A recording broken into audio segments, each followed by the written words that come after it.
So when the team has to figure out which is the most critical function, there's several questions that have to be answered.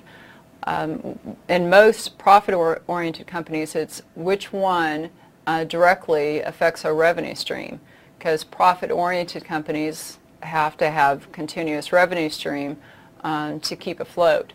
Now, if it's a nonprofit or some type of a government agency, they have to understand what services they absolutely have to provide. So it's not based on a revenue stream, but what services they're liable or they have to supply. So if it's a profit-oriented, it's which critical functions would directly affect our revenue stream, because if we're not making money, we're not going to be able to stay in business. What about our production environment? If one function is not up and running, how are we going to continually to work? What are the operational expenses? If a certain part of the network went down or a certain part of the facility was taken out, what are the operational expenses that are involved? Now, it's not just a monetary thing.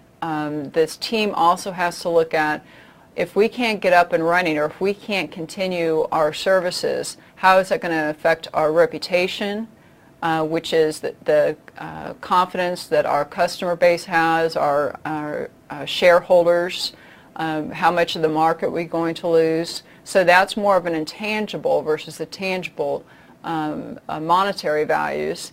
So you need to look at the competitive advantages. If your company was down for a week or two, don't you think another company would say, hey, come over here, we've got just what you need, and then you can lose those customers forever.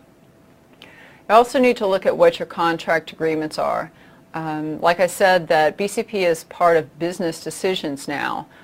So if you are not up and running in a certain time, which negatively affects another company, the company can be sued.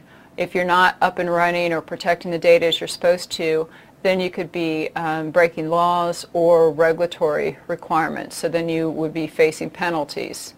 So these are just some of the things that have to be asked and answered. But you see how it's not just a direct thing of how much is it going to cost us. There's a lot of components into being able to determine really what is the most critical critical function.